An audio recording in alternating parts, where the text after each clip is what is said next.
Good afternoon, everyone. Happy Friday.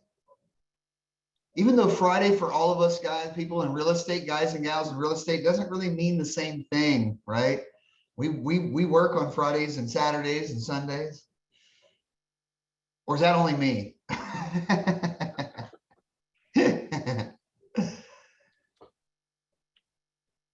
Well, welcome everybody to the February 18th REIA Now call. I'm glad you guys could join us today. We are going to be having some legislative updates, of course, from our guy, Charles Tassell. And then we're also going to have some updates on Home Depot benefits from our main guy, Brian Aguirre. I haven't seen him for a little while, so I'm glad that he's here today. And then we're going to be having a presentation from Brian Spears of Sunrise Capital Investors. I'm going to be talking about investing in mobile homes as well. So with that, I'm going to turn it over to the Executive Director, Rebecca Mclean. Thanks, Ryan. I just need to say very quickly that give a disclaimer that even though Brian's going to talk a little bit about the ability to be successful with mobile home investing, we are not giving any kind of financial advice or legal advice. If you have questions like that, please make sure that you use your own local attorney or CPA or other financial advisor. We are a nonprofit that is dedicated to promoting, protecting, and educating local real estate investors. We have over 120 local real estate associations where you can network with other investors, get information, and find out legislative information about your area. And we're so thankful to the Home Depot Pro to be our sponsor as always. They are great supporters of National REIA and have provided to us some very special programs for investors that are specific to us. It includes things like discounts off of paint for 20% off at the register, rebate programs, and other National REIA exclusive programs in things like appliances, cabinets, and otherwise. If you want more information about the Home Depot program or want to join a local REIA, you can go to the National REIA website at nationalrea.org and click on the Find a Local REIA button. There you'll get a display of the U.S. and you'll be able to choose then the association that is closest to you and be able to reach out to them for more information. I am going to now having a few technical difficulties here. Turn it over to Brian Spear. He is the founder of Sunrise Capital Investors. He also is the co-host of the Mobile Home Podcast. And my favorite thing about him is he's a UK grad. He had a scholarship to the University of Kentucky for baseball. So go Cats. Brian, I'll turn it over to you now because mobile home investing has been one of our most requested topics throughout the last couple of years, and we're really excited to have you. Oh, well, very, very much appreciated and happy to be here, Rebecca. Kudos, love every bit of it. Cut me open, I still bleed blue. We were joking about that in advance of the call, so love every bit of it. And again, thanks for the invitation here. I know everybody's kind of pressed for time, so I'll go ahead and share my screen and just kind of dive right in here, guys, if you don't mind. Please, if you'd be so kind to let me know that that is indeed working. Can you guys see that that slide there? Okay, cool. Yep. Well, as Rebecca had mentioned, we're just going to dive in a little bit, guys, on mobile home park investing. Give you a little bit of brief background kind of on why we love the asset class, why we feel it's a compelling niche, and ultimately provide some data on the merits of the asset class yesteryear and also kind of today's market and potentially in the future where they're going, kind of forecast, if you will. So let's go ahead and just dive right into it. Let's see if I can go ahead and get this moving. There we go. As you can see, I'm that ugly guy on the right side with the beautiful, beautiful barber. On the left side of the screen is my business partner, Kevin Bupp. We've been doing mobile home parks, co-founders at Sunrise Capital Investors. We've been doing mobile home parks for about a decade. In advance of that, Kevin was in the single family residential space, rolled up about 125 homes going off market direct to owner doing single family stuff.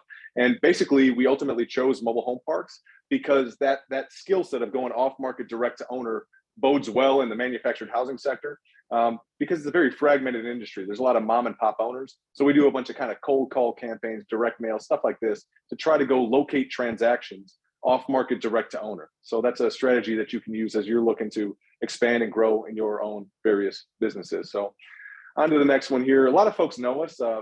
Usually that's due to the fact that we've got a couple of pretty popular podcasts, as Rebecca had alluded to. The first one is called the Mobile Home Park Investing Podcast, aptly named. And the other one is called the Mobile or Real Estate Investing for Cash Flow with Kevin Bupp. Literally been downloaded millions of times by folks in over 190 countries. And that's how the vast majority of people know us. And if you really, really, really want to dig and learn more about mobile home park investing, it would behoove you, right? It would behoove you to go check out the Mobile Home Park Investing Podcast, because literally there's hundreds of hours of free content that we've put together over many years that walk through all the ins and outs of our business. We do our best to try to turn our business inside out and share with folks kind of how we do what we do, how we go find deals off market, how we source those leads, how we reach out to owners, how we do cold call campaigns, things of this nature, direct mail, stuff like that, and ultimately how we close deals and implement our value add strategy. So feel free to go check that out at your leisure. Again, hundreds of hours of free content there for you guys, should you have an interest in learning more about mobile home parks. So at the top, okay, why mobile home parks? I think that's a good way to start when analyzing any respective niche, right? If you're going to allocate your time, energy, and effort into any real estate sector, start with why. So why mobile home parks? Again, on the right side of the screen, another exceptional barber, Sam Zell right there. Again, another exceptional barber. For those that are unaware, he's actually the founder of the modern Reit. He is the owner of Equity Lifestyle, Equity Residential, Equity Office. These are three separate individual REITs that he started from scratch that have now become multiple billion-dollar businesses.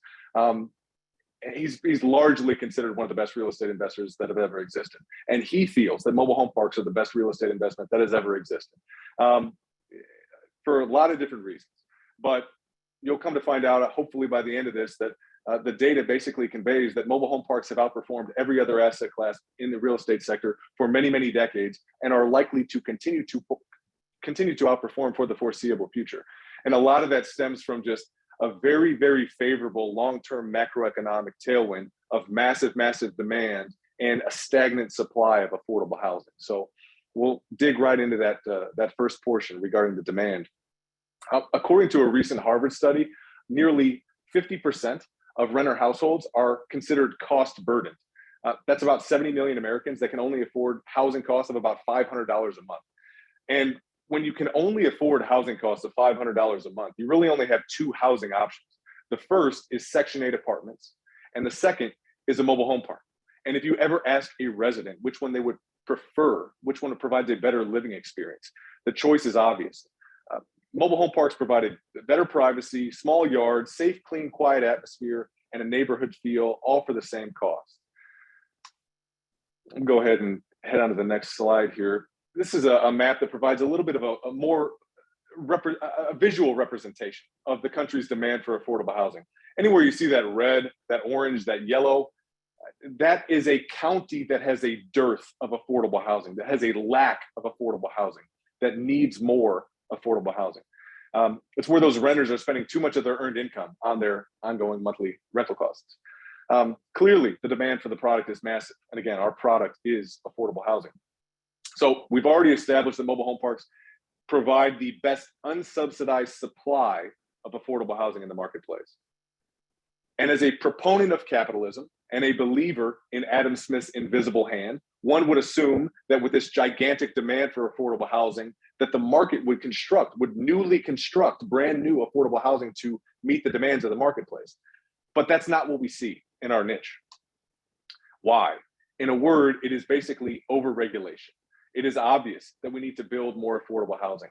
And in all other sectors of real estate, whether it's apartments or self-storage or retail, whatever it may be, you can pretty much build them anywhere that you would like. But so if you see a new opportunity on XYZ street on Main and Main on a nice parcel of land, you can head down to the local municipality, apply for a permit, and build that new apartment complex or that self-storage facility. And assuming you were to build a new self-storage facility, what does that do for the rest of the marketplace? Well, now there's more storage in the immediate vicinity, and that makes all of the other storage facilities and other units in the immediate vicinity less valuable. But from an investment perspective, mobile home parks, we don't have that same issue.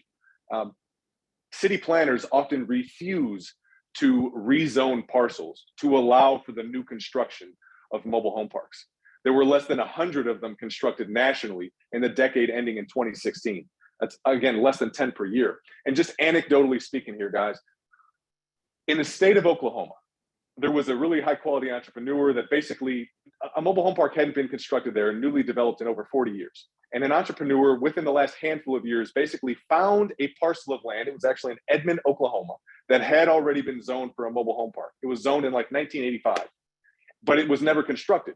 He found that zoning, he bought that plot of land, and ultimately went to go build the mobile home park. He's going to build the nicest mobile home park in the entire state of Oklahoma. I mean, the community is going to be gorgeous.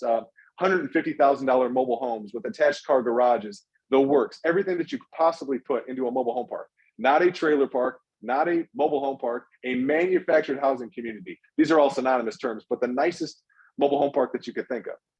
And while he's constructing it, he was sued by his neighbors because they didn't want to live next to a trailer park. And that's really what you run into in this industry.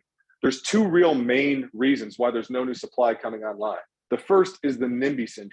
That is an acronym for not in my backyard. Most people just don't want to live next to a trailer park. They've got a terrible reputation based on an outdated stereotype, and many people believe that mobile home parks are scary, they're dangerous, and the residents are poor and destitute. While that's not really the case, that stereotype has permeated for over 50 years, and it's difficult to change people's minds overnight. So local residents often push back. The second reason that no new supply really comes online, it's often overlooked, and it's all about money. While mobile home parks are a phenomenal investment from the owner's perspective and from my personal perspective, they're a terrible investment from the city government's perspective. They're actually a money-losing endeavor. City governments lose tons of money on the cost of public tuition versus the revenue generated from property tax income. You got to understand that it's a mobile home park with a fairly dense amount of homes on a fairly small parcel of land. And each family, if they have a couple of kids, there could be hundreds of children living on that one relatively small parcel of land. And the property tax that's generated from that one parcel is not going to go very far when you got to pay public school tuition for hundreds of children over an 18-year time horizon. More nuance here. The real property tax, the land itself, that's taxed as real property, but the homes themselves, they're not. They're taxed as personal property, similar to an RV or a truck, and there's significantly less of a revenue base there. For that reason, it's just a money-losing endeavor for the city. And again, this is really the only niche that has that kind of unique and favorable supply and demand economic analysis that provides, again, favorable long-term same-store NOI growth over very long periods of time. Massive demand, stagnant supply. We'll touch base on just a couple of additional highlights here. It's my understanding this is getting recorded, so I won't read through these and drone on, guys. I'll just highlight a couple of them. One of the main benefits that we love mobile home parks is the stable cash flow. On the top center there, you'll see stable cash flow. We love stable cash flow, and we do our best to acquire assets that have very predictable, very reliable, recurring income streams. And one of the biggest misconceptions that you'll find in our industry is on the topic of tenant turnover. Folks assume that the resident base is transient, which would lead to less predictable cash flow. But the truth is that the residents are extremely sticky. The most tenured resident in one of our communities has actually been there for over 40 years, almost 45 years now. In addition to that, the income stream, it's generated by the home itself, not the resident. And the homes are very, very expensive to move. So the moniker mobile home, it's actually quite misleading. Homes typically only move twice. First, from the manufacturer to the mobile home park, and then secondarily from the mobile home park to the dump after the end of its useful life expectancy. And if the resident, while he's living there, ever decides to move, he simply resells that home to another resident who becomes our tenant, and therefore that new resident pays the rent, and ultimately we just don't have a vacancy. And that's what makes the cash flow so stable over time. Another appealing aspect that we love about the niche is how well it performs during recessionary periods. Again, the product is affordable housing. And when the economy crashes and you go through a dip, the demand for our product actually increases. When folks have less discretionary income, often they have the need to have even more affordable housing. They might move down from a Class A to a Class B, et cetera, et cetera. And for that reason, our product actually increases in demand irrespective of what's going on in the economy. Again, downturns still have high demand for the product. And ultimately, that's what has led over very many years to kind of outperformance in the manufactured housing sector. And we'll show you some data here, which conveys that we feel that that is likely to continue as we progress. We track Green Street Advisors, a third party that puts out a ton of institutional data in the marketplace and shares kind of what they feel different sectors are going to do for as far as the eye can see. They basically put together data through 2025, and you'll see some of the slides here. But again, over time, mobile home parks have outperformed every other asset class and are likely to continue to outperform. Growth projections that we see here through 2024 have mobile home parks at the top of the list. But how has it done since COVID? Granted, this chart is a little bit outdated. It's a couple of quarters old now, so grant me that, guys. It's a couple of quarters old. But suffice it to say, the investment thesis still remains. Mobile home parks were not materially impacted during COVID. They actually had the highest performance in the first handful of quarters after COVID began. You can see on the left side here. Subsequent to this, over the most recent few quarters, storage has done exceptionally well, and manufactured housing is actually even outperforming even better than what it did previously. So even during this international pandemic, the asset class has done quite well, and we weren't materially impacted by the international pandemic. Speaking again to the recession-resistant nature of the asset class, some data here. Regardless of what occurs in the GDP, whether it goes up or down, this chart is basically conveying that manufactured housing is going to continue to move forward in a steady manner, irrespective of what the economy is doing, because of the unique supply and demand imbalance in the marketplace. This, as opposed to lodging, otherwise known as hotels, on the top of the chart there, you'll see that lodging, when folks in a recessionary environment have less discretionary income at their disposal, lodging gets crushed. They get hurt quite bad, as you guys have seen in the most recent recession. Lodging is much more sensitive to how the economy is doing, as is the S&P 500, et cetera, et cetera. It's why we love mobile home parks. Two more data points here, guys. Mobile home parks have some of the best risk-adjusted returns in the marketplace. It's why we love the asset class. And when you think about investing and allocating capital, you should do so from a risk-adjusted perspective. There are some assets that might provide outsized returns, but the amount of risk that you're taking to ultimately produce that may be outsized as well. From our perspective, we want to ensure that we're getting the best return that we possibly can by mitigating our downside risk. And mobile home parks have the best risk-adjusted returns for all of the confluence of information and data that I just shared. I'd highlight one piece of this respective chart in the center, in the top: same store NOI growth, SSNOI growth. Again, as far as the eye can see through 2025, mobile home parks have high quality same store NOI growth. But my favorite data point here is the long-term same store NOI growth. You know, things happen, life happens. You never know when the next black swan event's going to occur, when the next recession is going to occur. It's inevitable, right? We go through these ups and downs. So I can't tell you what's going to occur over 6 months or a year or 2 years even, or 5 years, but I can tell you over 10 years or 20 years or 30 years, over very, very long periods of time. Mobile home parks are very likely to outperform for all of the reasons that we just outlined there. So we'll keep it moving. Last but not least, this is fresh data, literally from December of this past year, so it's a month old. And this chart basically walks through what Green Street feels the private market sector pricing is compared to the public markets. So when they're Green Street, again, an institutional data provider, they put out data on both REITs, publicly traded REITs, and public markets, and also the private sector. And oftentimes, because the public sector, when you're talking about the stock market and REITs and whatnot, there's an exorbitant amount of liquidity. So you know what the price of those assets are, you know, every single day of the year, down to the hour, down to the minute, down to the second. So when something occurs in the marketplace, the REIT has the ability to reprice nearly immediately, shortly thereafter. You know, it might be a day or two or however long it takes for them to reprice it, but it's almost instantaneously. But as you guys know, in real estate and commercial real estate specifically, that doesn't occur in the private market. You know, when the international pandemic occurs, on the private side of the table, you know, any of the hotels, the guys where vacancy went to zero immediately, it's not like they could just sell their shares of that hotel. They own the hotel.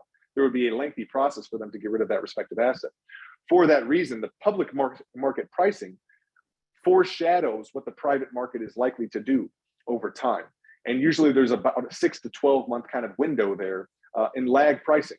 And this is what this chart is suggesting. The assets on the left side of this respective chart likely will outperform over the next year, kind of based on what Green Street feels is going to occur here as we progress. In short, they're basically saying that cold storage, for example, priced at 100% should probably be worth 27% more than it is today, et cetera. Same thing with single family residential. But again, for all the reasons that we just outlined, we love mobile home parks.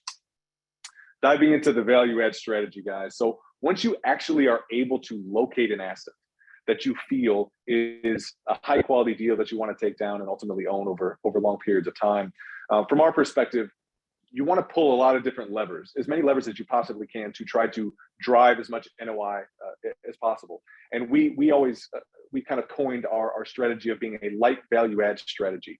We use the analogy low hanging fruit, mid-grade fruit, and high hanging fruit. Whenever we buy a property, the first kind of thing that we look for when acquiring any respective asset is, does it have below market rents? We always do a market rent study to determine whether or not the asset that we're looking at has an opportunity to recapture that loss to lease over the first handful of years.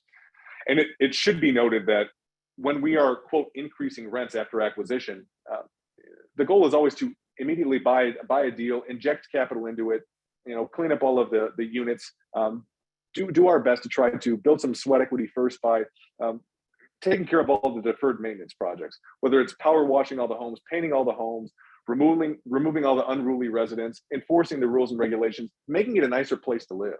And when you do that, you have the ability to push rents to a degree. Residents are happy to pay a little bit more when you come in and provide them with a significantly better living experience. So after we've been able to build some goodwill, we go in and we recapture that loss to lease over a period of time. We always do our best to take market rents to just beneath the market rate.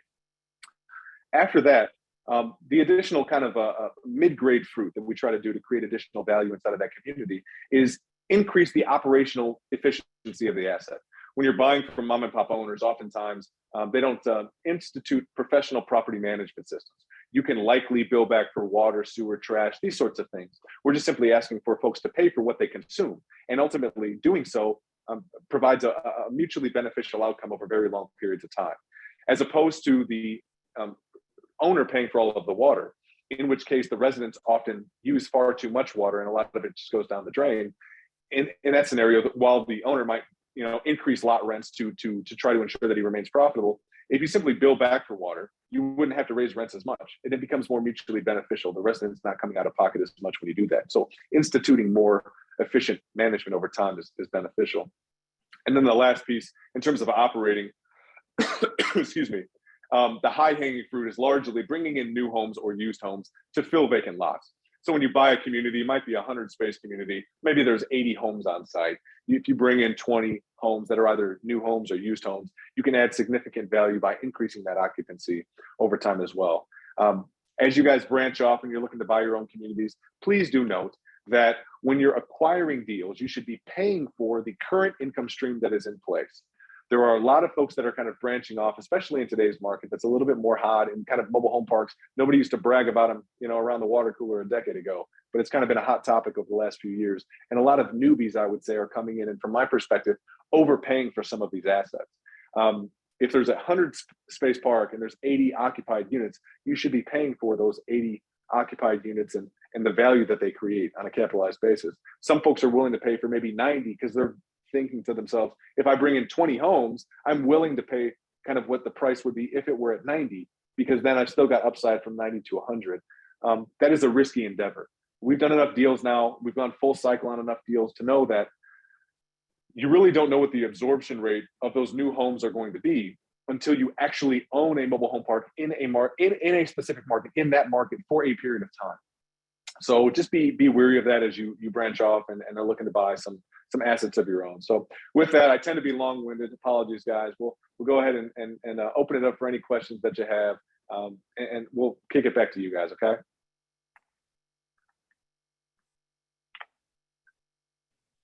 Brian, thank you so much for the presentation. I know that there are probably a lot of questions.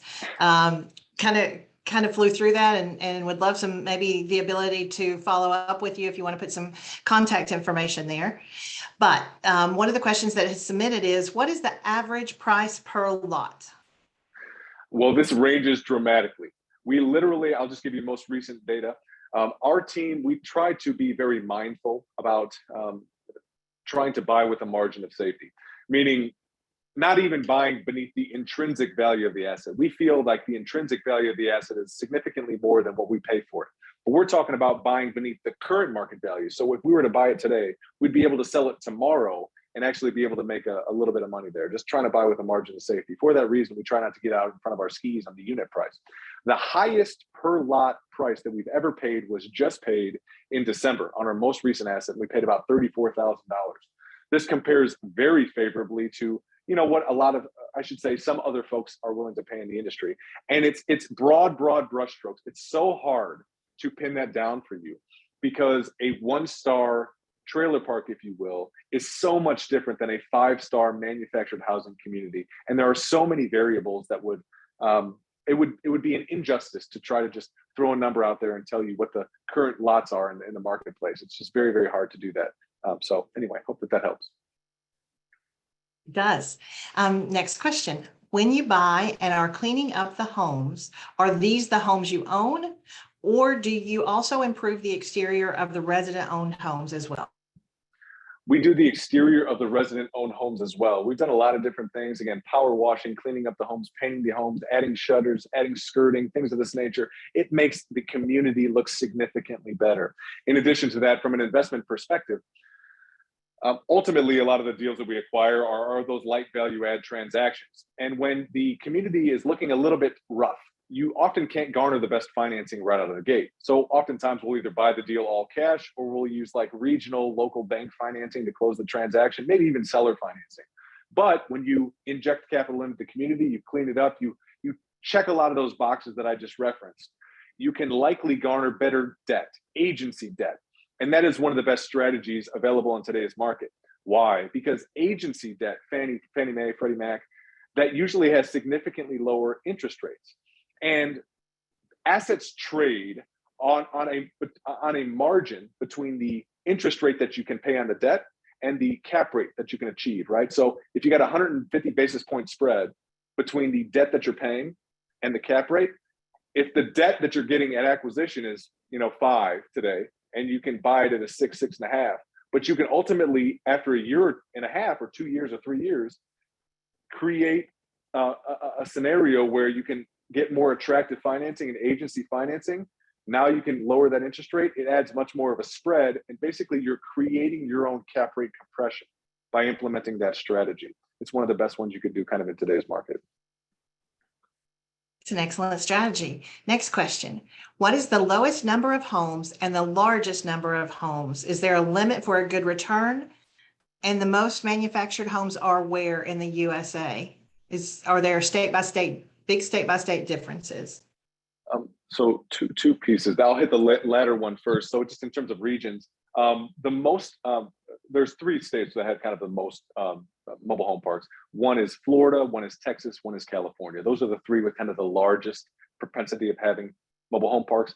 Also, North Carolina happens to be one of the states, kind of maybe random a little bit, but one of the states that has a large contingent of mobile home parks as well. But those geographically have a lot of mobile home park footprint. And then my apologies on the former question. My memory eludes me. This is the way it's written. So what is the lowest number of homes and the largest number of homes? Is there a limit for a good return? No, I got you. So what we try to do, again, it runs the gamut. From our perspective, we'd love to buy the bigger, the better. The bigger, the better. On multifamily, right? The larger communities, 400 or 500 units, unbelievably solid, but more institutional grade assets. The same can be said on our side of the house. Once you get up over 150, 200, 300 spaces, much more consolidated asset class and much more competitive pricing there. On the flip side, the smaller units, from our perspective, anything beneath 50 units, it's really hard for us to justify acquiring that asset because we want to have enough top line revenue inside of the community that we can hire an on-site manager to handle kind of that ongoing daily grind of property management. And we can pay them a fair wage and a reasonable wage to do so. If you get a mobile home park that's too small, if you will, from our perspective, it doesn't really quite pencil and it becomes significantly much more of an operational burden. That is, unless you cobble together 3, 4, 5, 10 different 30, 40, 50 space parks in one MSA. If you can do that, then maybe you can garner some economies of scale and have one high quality manager, manage all those various communities. But our sweet spot is currently somewhere between 50 and 150 spaces. We like to play between 80 and 150, but we can do between 50 and 80 if they're kind of bolt on to what we've already kind of had in the portfolio, et cetera, et cetera. Just again, trying to add some color. And you mentioned that you had just recently bought.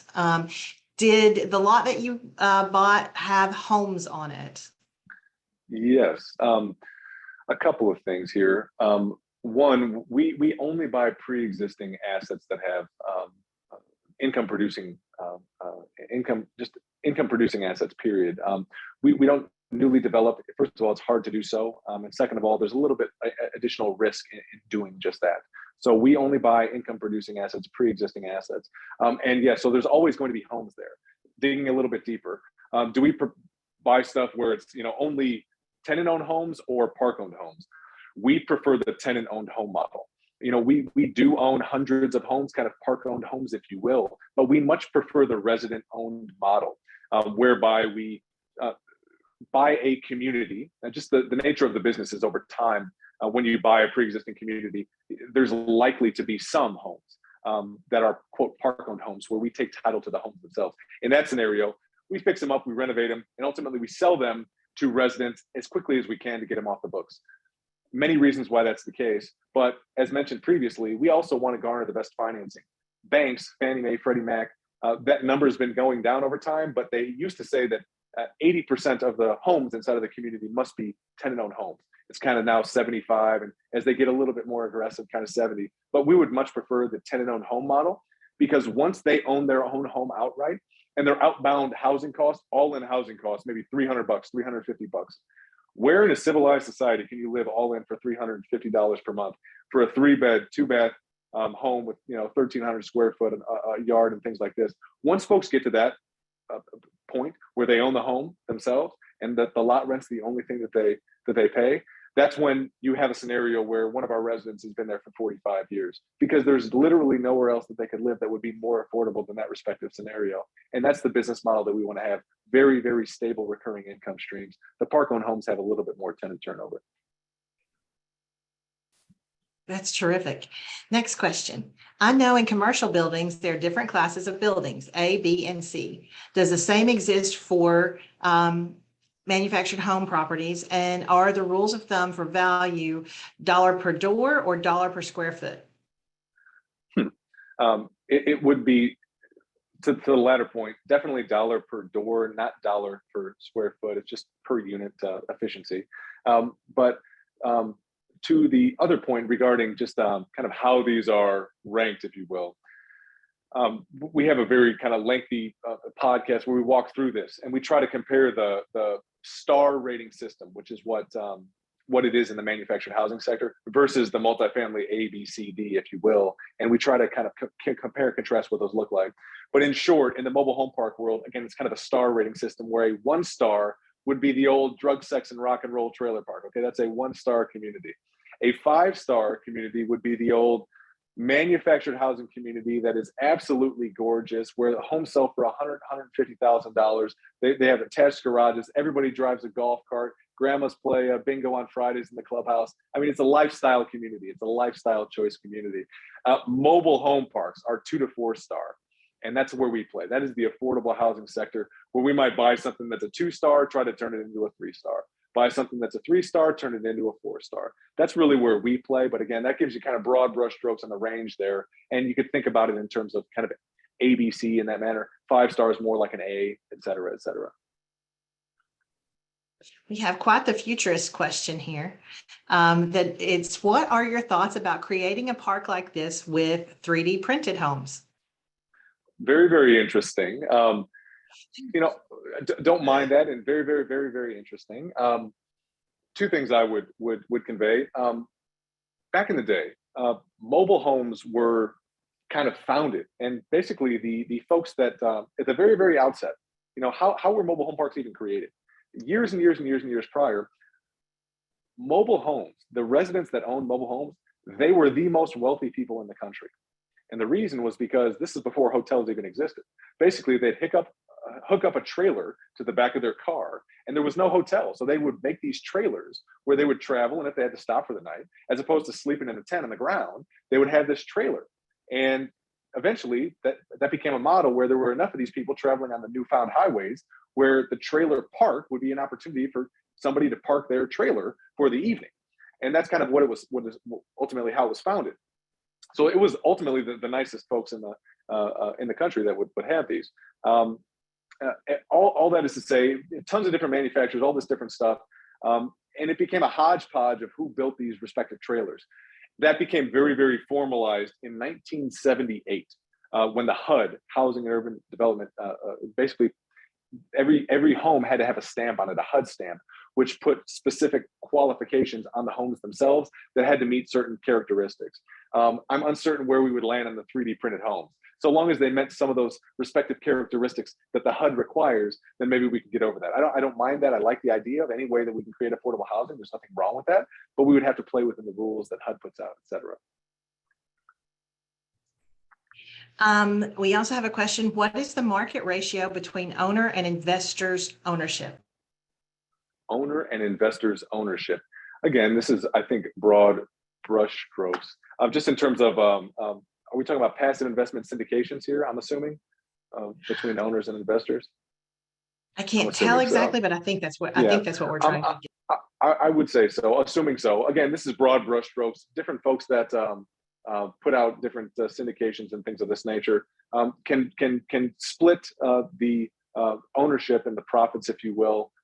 Again, you can be infinitely creative in real estate. I think it's more traditional to have something be in the 70-30 range. That is more typical in today's environment, I would say. And any thoughts on what's considered a good interest rate for a mobile home park? Great questions. And again, broad brush strokes. There's a massive difference between a 1-star community and a 5-star community. Adding additional data here, 5-star communities, top tier, institutional grade, beautiful stuff. Last year was the first year that interest rates, both interest rates and cap rates for mobile home parks, actually dipped beneath that of apartment complexes. So if you look nationwide on apartment complex cap rates per Green Street in the fourth quarter, it was like 3.9%. Mobile home park, Class A grade, unbelievable institutional grade asset classes are at 3.8%. Uncanny, unheard of. For many, many years, decades, there was always a couple 100 basis point spread where if it was a 4-cap apartment complex, you basically, same quality would be a 6-cap mobile home park. That has narrowed tremendously over the last handful of years because it's a very small niche. And as billions of dollars of capital have begun to come in, especially on the higher grade stuff, that has compressed significantly. The same was said on the interest rates, right? Interest rates for the first time ever for Fannie Mae agency loans last year dipped beneath that of apartments, meaning we feel like the government and banks in general feel that mobile home parks are a better bet than apartments. Again, the interest rates are there a little bit lower than what was in apartments even. So, and again, that's a broad brushstroke. Again, on this side of the house, from 4, it goes up from there. I mean, you're still going to be able to find stuff that's 1-star and 2-star with additional opportunity to increase occupancy and various things that run the gamut all the way from 4-star all the way up to 8, 9. You could probably still get a 10 cap today, but it's going to have some hair on it. And you're going to have a lot of things to fix on that respective parcel. So. Another question, kind of looking forward, your thoughts on creating a converted container home park? Very, very interesting. I haven't seen it. Again, I'm always open for creativity, but I just haven't seen it. I think some of the things that you might run into are just zoning issues and the same sort of things that you would run into when trying to get newly zoned mobile home parks, right? If you're trying to get newly zoned containers, I mean, I think that you would run into some of those similar issues in time. And I think you've definitely covered this, but just to clarify, what do you mean by agency funding? Agency debt is something that is provided by the GSEs, government sponsored entities. So as opposed to a regional bank or a national bank like a Chase or a Wells Fargo, the government sponsored entities, Fannie Mae and Freddie Mac,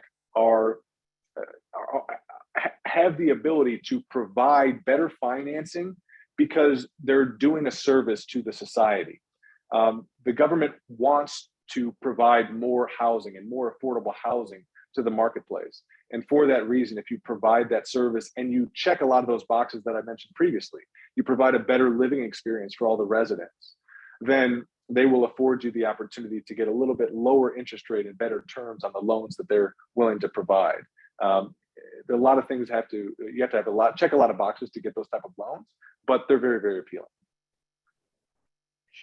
And what about the differences between mobile home or manufactured homes and single family rentals? How is eviction handled? Is there a difference in time frame and cost in those cases? I would say that it is very, very similar. I mean, it's a residential eviction. When folks don't pay, you go through the same sort of eviction process. The unique nuances associated with it when it is a tenant-owned home. If they own the home themselves, again, if they don't pay rent, if you will, it's the same eviction process, but then they have to move their home. So what often occurs is either they simply resell that home because the homes are typically unbelievably valuable. And once people do own their own homes, again, if they're only paying $300 or $350 per month, that home is the most important and valuable thing in their lives. For that reason, you don't see that style of home, the tenant-owned home, really fall delinquent and ultimately be evicted too terribly much.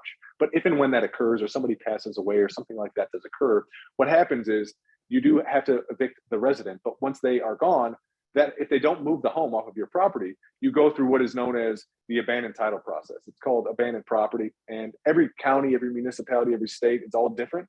But if somebody leaves something on your land for a period of time, it becomes abandoned and you can eventually take title through it. Every state has a process through which you would eventually own that property, and then you'd simply renovate it and then sell it to the next party. And do you implement an HOA or something similar for your parks to ensure the residents keep the grounds maintained? Yeah, it's just rules and regulations. It is not an HOA per se, but it is rules and regulations that we provide to all of the residents that they're required to do certain things to ensure that everyone in the community is abiding by, again, the rules and regulations of the community to provide the best living experience as possible for everybody involved. How do you go about finding a property manager, and what's a good pay range for them? That's a good one. So, that's a tough one. I mean, golly, the labor market is tight enough as it is. So finding a good property manager is difficult. We have gone through a lot of different strategies to try to find the best solution, but I don't think it's a one-size-fits-all strategy. We have had residents that are living inside of the communities serve as those property managers. We have also had folks commute to the community that serve as our on-site property managers. So it's not an either or for us. It's just trying to find the right person that has a little bit of experience. And the pay range from our perspective, our strategy is to try to keep the process simple, stupid. Keep it simple, stupid. Do everything that we possibly can to remove as many of those tasks as we can from that on-site manager and bring it back up to our corporate office. So for that reason, we have an off-site leasing office, a full throttle call center where all of our leasing is done in-house at Sunrise, as opposed to on-site, because that individual that is the on-site property manager, it's extremely difficult for that person to be like the Swiss Army knife. You're asking one individual to be the person that goes and reads the water meters, that's crawling up underneath the mobile homes, that's got dirt under their fingernails. And ultimately, by the way, they need to go change all the light bulbs and fix all the stuff at the park-owned homes. And then, by the way, after they get done dusting off their jeans, there's a showing at 3:30. They've got to now go ahead and be the best salesperson you've ever seen as well. It's impossible for that one person to do that, especially at a very reasonably modest wage. So for that reason, we try to remove as many of those tasks as we possibly can.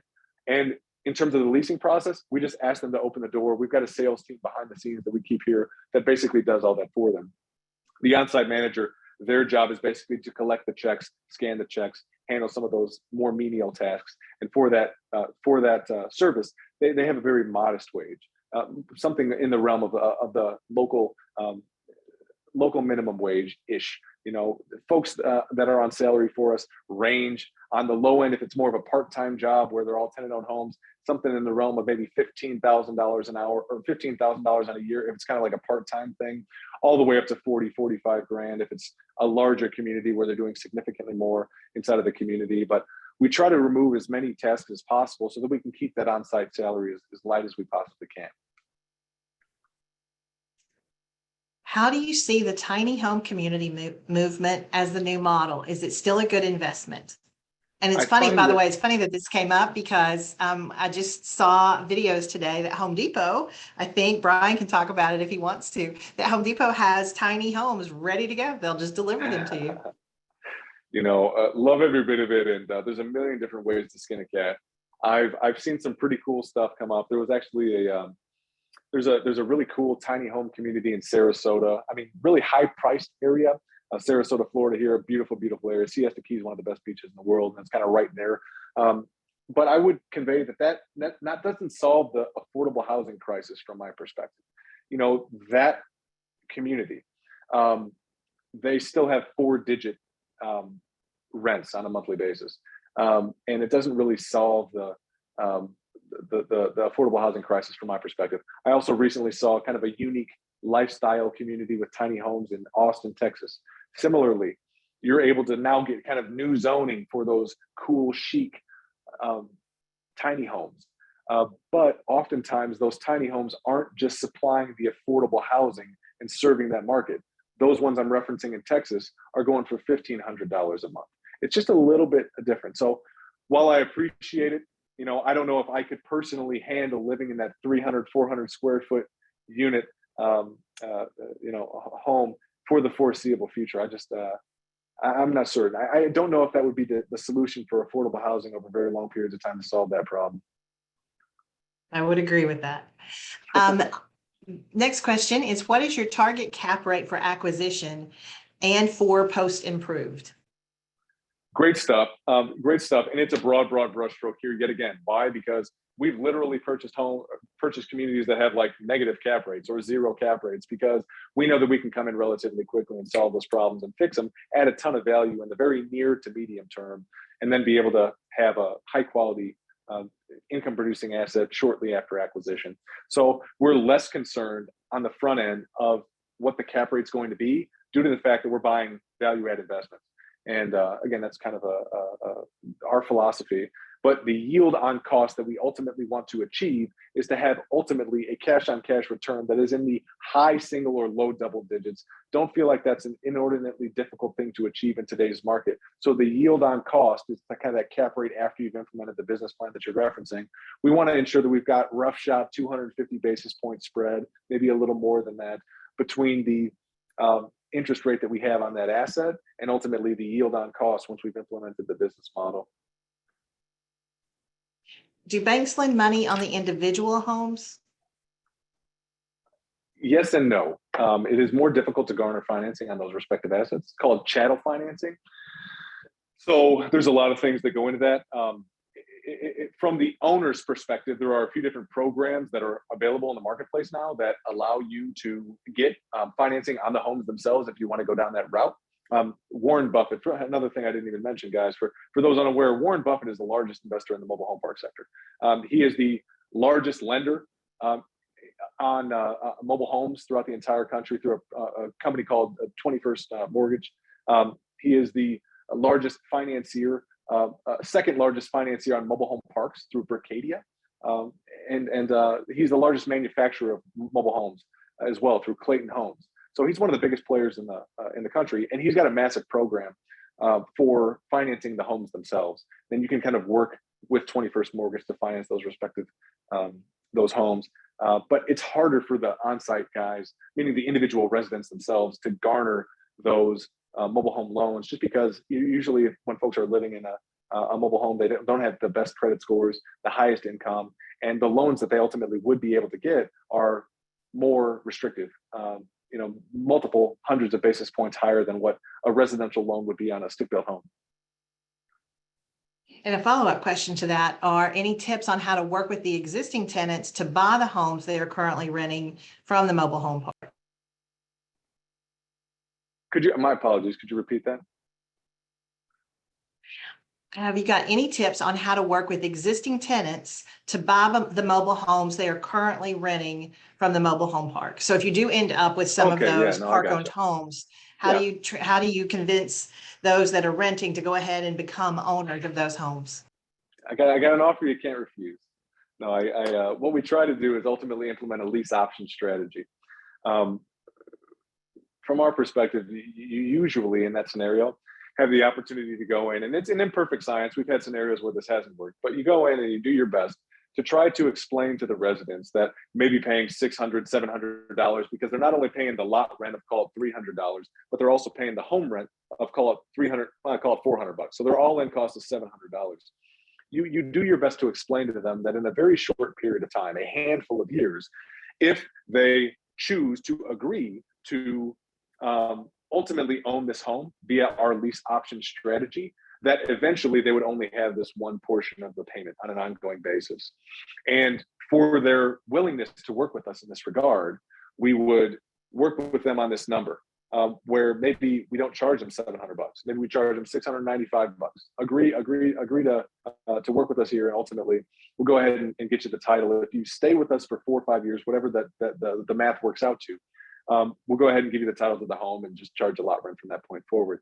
From their perspective, they know that they'll have a little bit lower out-of-pocket costs years down the road if they stay, but they'll ultimately have the housing costs of over a long period of time, capex and maintenance and stuff, of fixing that home. We just like to do that to try to make it an easier hands-off maintenance and management style moving forward. So that's the way that you go about trying to explain that. And Brian, I know that your time is limited with us. I'm going to do one last question and then ask people if they want to follow up. Do they understand correctly that you have a fund? And is it only for accredited investors? And how does it differ from a standard REIT? Two points. Yes, we do have a fund. Yes, it is available for accredited investors. It's a Reg D 506C, Charlie, and for that reason, we're required to work exclusively with accredited investors. How is it different than a REIT? From our perspective, we like working in the private side as opposed to the public side for the reasons that I tried to outline earlier. Usually, if we work on the private side, we can do our best to try to find mispriced assets in the marketplace that haven't been able to catch up to the market conditions. And if we have a little bit of a duration between what we see is going on in the marketplace, the Fed's going to raise interest rates, all these various things, and we have the ability to implement a strategy that we feel is going to be successful over the next 6 to 12 months when acquiring these assets, if that respective owner is not keeping up on the news on a daily, weekly, monthly basis, we may be able to buy assets today in a mispriced environment, in a fragmented environment, especially with Kevin having a propensity to do 20 years off-market direct-to-owner conversations. When there's only one buyer and one seller and there's no broker involved, I usually feel pretty good about Kevin being able to kind of win that negotiation, if you will, and allow us to buy with a margin of safety. You don't really have the chance to do that in kind of the REIT scenario. Thank you. There are several other questions, I know, but I know your time is growing short with us. Can you, if you're willing, put your contact information in the chat bar so that people could reach out to you for more information, and most importantly, the podcast information, which I think Lori had put up there, but let's get that out again so people know where to find you. Yeah, let's see, I had a Bluetooth keyboard. It's been sitting here dormant for a while. So let me go ahead and just type this in here. I think Brad and Lori both put up the podcast. Yeah, that would be great, guys. So, yep. So I think they've got that up. They've got a link to our article as well, and can get that out for you. But we just want to say thank you so much for being on the call today. It was great information, and I know it's a topic that people are very, very interested in, and we'll continue to follow you on that podcast. Well, very, very much appreciated, guys. Thank you for having me. It's been an absolute pleasure. And I will say, love the questions. It's always fun to get those questions. It's always great. So kudos, very, very much appreciated, guys. with that, we'll jump out of here. My wife got a little dinner date. So as I've mentioned, last one before the weekend, time to go hang out with the wifey. But guys, very much appreciated. Enjoy the weekend, and you guys be great. Okay. Thanks so much, Brian. Thanks. Bye. Charles, I'm going to go ahead then and turn it over to you for our legislative update. Thank you, Rebecca. And we'll get this moving quickly here. I had to wait to put on my jacket, so Mr. President wouldn't feel upset with that. I'll mention to you, I was traveling this morning, and I tell you, the ice and such was bad. Coming across the highways this morning with literally multiple semis off the road. I wasn't sure if it was an ice storm or Justin Trudeau came through. So I'll leave it at that. All right. Come in for better jokes and better information actually on our virtual day on the Hill on March 18th. We're going to start at 2 o'clock for those who really want to participate. But at 4 o'clock, we will have our normal general membership kind of meeting like this from 4 until 5, looking at some great speakers lining up. And it'll be interesting. We've got a few different things. Again, DC is opening up, but all it will take is, and actually I should say opening up, but the Hill is still not open. You still cannot have meetings up there unless it's a special meeting, walking through security back and forth. So we've opted to go for a virtual day on the Hill. So again, next month's meeting will be a virtual day on the Hill. If you want to sign in at 4 o'clock Eastern time as normal, that's great. If not, if you want to, if you're available, we'll start at 2 o'clock, and there will be more information for those who are more legislatively inclined and not up for bad political jokes. How's that? Touch on a couple other things. There have been 2 bills that have come in, and 2 issues, I should say. One is HR 6696. Literally just got an update on that this morning. This is a house eviction bill, house-oriented eviction bill, and it's similar to what's been done in the Senate. We expect to see more movement on that. This may be a process of trying to get something, both the House and the Senate can get to conference committee and move on. I'm not sure something goes this year. It's, again, election year, so things are really stagnant at this point. The other one is, and this is something we're seeing, International Fire Code. The 2018 Fire Code has restrictions and increased standards and requirements for carbon monoxide detectors. So HUD has come out and said that they do want to see anybody who's receiving funds from HUD to make sure that they're meeting that IFC code. So that means carbon monoxide inspections carbon monoxide in, detectors in units. So we'll be getting more information out on that and what the IFC actually says, but that won't be in place until actually in December. But we'll just give you a heads up on that right now. So if you're looking at buying some or you're budgeting, go ahead and budget for them if you've got any type of HUD property, and that includes a housing choice voucher. So just FYI on that before there's a run on those and you can't get those either. It's like anything else logistically right now, man, it's backlogged. 2 things I want to follow up on is the last one is Senate Banking Housing Committee. Our hearing on the 10th was painful. Be blunt about it. They had 7 witnesses that came in. The witnesses were literally residents complaining about the poor maintenance that the landlord hadn't done. So with that, there was kind of a justification. Senator Warner made some comments about the investors are causing problems, and what they're really looking at are these institutional investors, kind of going back to the Reit side of things, and there's growing concern about that at the DC level. I don't know that anything's really going to come of that other than some sword, kind of rattle the sword at this point. Again, it's election year, and I just urge everyone to be calm. There will be shrillness coming out of both parties on both sides, especially as we get through primaries, but then as we get closer to the elections. Calm, cool responses are going to be necessary. So just encourage that as we go forward.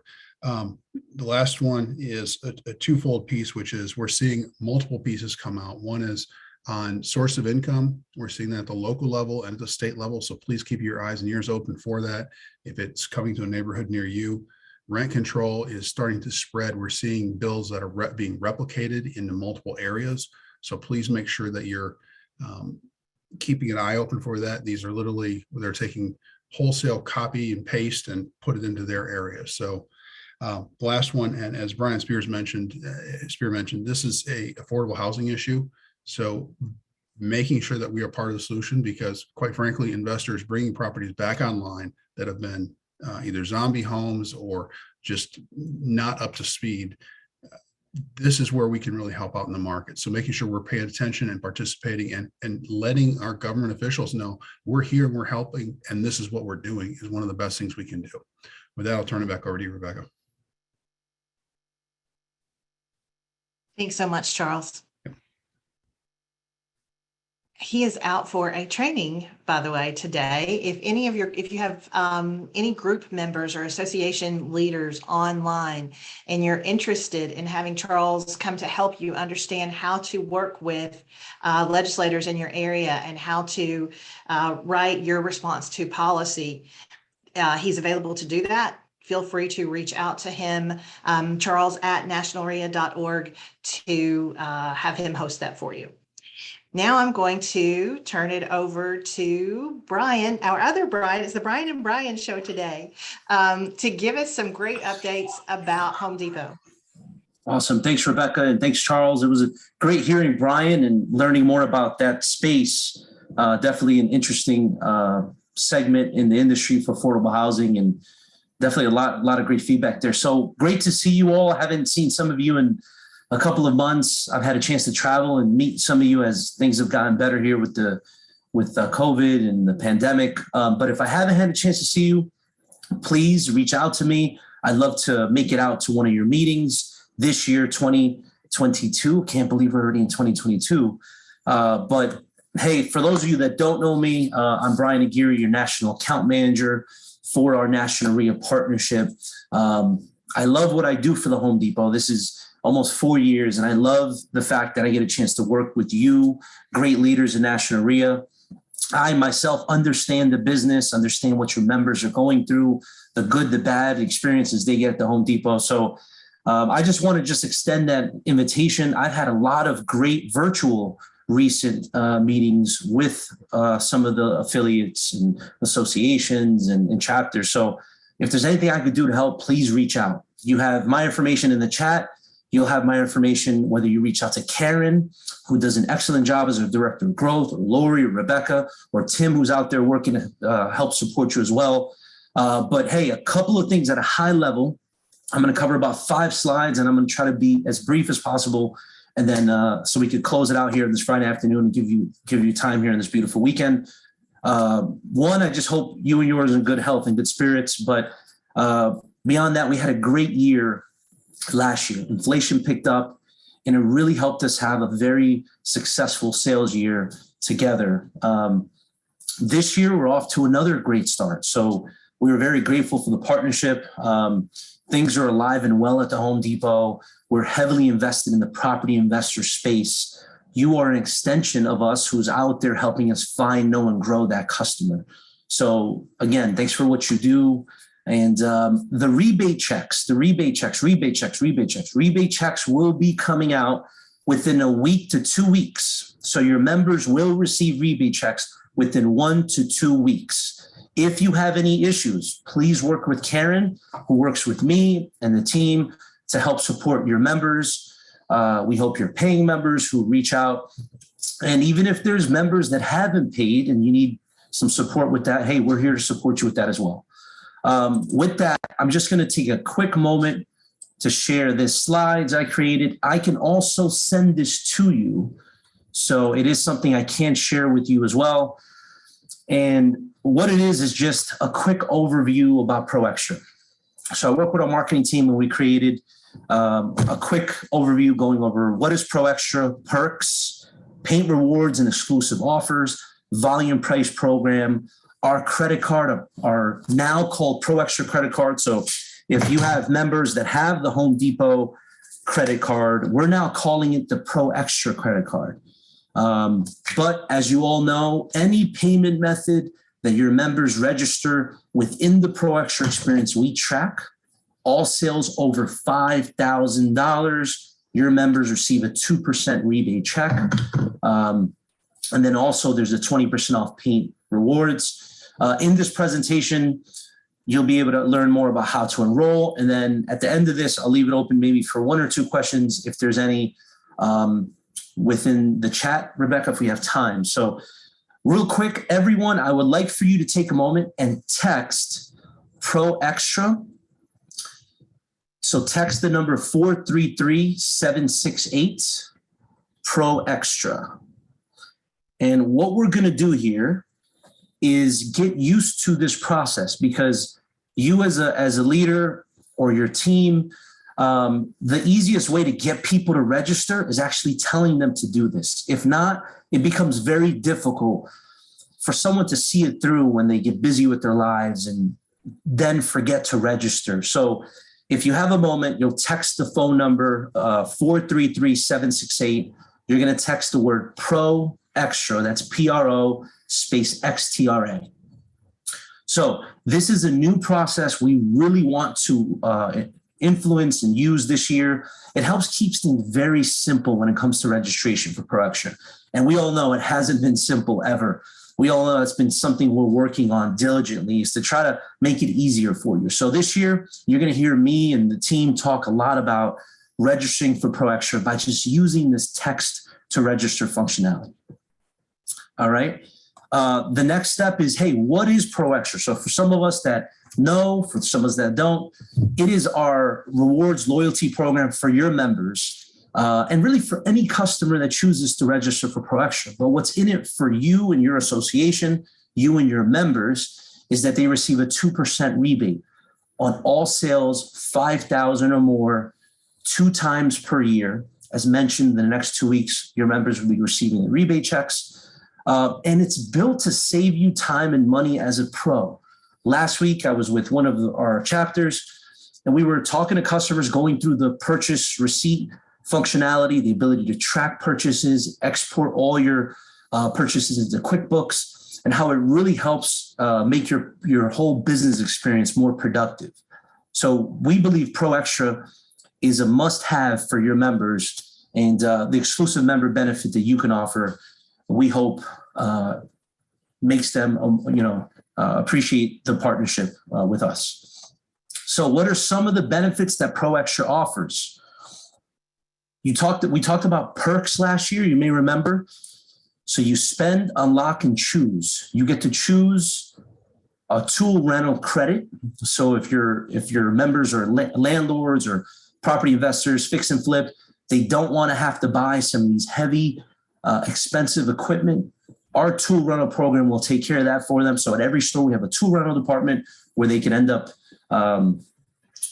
choosing that as a credit when they purchase and they spend. There's also different benefits we offer, like snacks and giveaways and all types of different things that occur with our Proextra perks. And then there's the Proextra dollars. That's actual gift, like a gift card, virtual gift card that shows up on your Proextra app. So if you spend $2,500 or more, you'll get $25. And then it's a tiered approach as you spend more. Some of the benefits we offer at the Home Depot is our tinting capability with paint. That's a big win. With our program, your members receive 20% off in paint. We have the ability to tint colors at our stores. We offer job site delivery and so many more exclusive offers that are available. Volume price program is our bid room at the store. So when your members register for Proextra, they are granted access into our volume price program. That means if your investors are renovating a home and have a list of materials needed, they can then work with our local pro desks to receive deeper savings on what they're buying. Has nothing to do with the 2% rebate we offer your members. Purchase tracking, this is amazing because your members may be, our customers may be making a purchase or they'll be sending someone to the store. Now you'll get a notification on your smartphone or smartwatch saying with actual receipt that was purchased at the store whenever something's purchased. So the days of looking for receipts are pretty much gone. Text to confirm is just a functionality that allows our customers, your members, to text and then allow a contractor to leave the store with materials. So the days of calling and saying, hey, I have a phone sale here, text to confirm solves that for you. And we have different pricing savings we're offering all the time. Now with the Proextra card, you get perks 4 times faster. And there's a new offer where you get $100 when you open up a new card. So it's something we'll be talking a lot more about this year, is encouraging folks to register for the Proextra Home Depot card. This is great because it helps build their business credit for some of those up and coming or first time investors that are looking for business credit that reports to Dun & Bradstreet's. We do that with our new Proextra commercial revolving charge card. And I don't have time for it now, but in this deck, leadership team, you will receive this that actually has an embedded enrollment video. And it's pretty simple. I'm just going to share a quick clip because it's about 2.5 minutes. So I don't want to take too much time there, but here it is. Welcome to the Home Depot Proextra Enrollment Guide. Proextra is the Home Depot's free loyalty program built just for pros, providing members with exclusive benefits that help them save time, save money, and get rewarded. During this video, we'll walk you through how to set up your Proextra account and apply an agreement code if you are a member of one of Home Depot's professional association partners. The Home Depot has partnerships with over 100 national professional associations, offering exclusive rebates on in-store and HomeDepot.com purchases. Your agreement code unlocks those special offers and can be found in your association's enrollment guide or association website. Let's sign up. So as you see, the whole enrollment process is there. These slides you will receive either after this call or even the first of next week. And if you need anything, reach out to me. Rebecca, at a high level, I covered a lot in a little bit of time, but really just want to thank everyone for the partnership. Thank you for your commitment to the Home Depot, our associates. You help us live our value of building strong relationships every day. It's one of our values at the Home Depot. So thank you for what you do. Rebecca, anything else before I close out? Just thank you as always, Brian. We really appreciate it and certainly appreciate the partnership with Home Depot and the support. Awesome. Thank you, Rebecca. Ryan, I'll turn it back to you on this lovely Friday afternoon to close us out. All right. Well, we do have a member flow admin training coming up, just to let you guys know, on the 9th of March. And then our next REIA Now Zoom call will be the 18th of March. So we'll see you guys at either one of those events. Thank you guys for joining us. Thank you to Brian and Brian for both of their presentations. Thanks, Charles, who are always updating us on the legislative. And thanks, Rebecca and the team for keeping everything going and getting all the resources to everything that we need for the REIAs. So I appreciate you guys making it today. Have a great weekend, and we'll see you guys soon.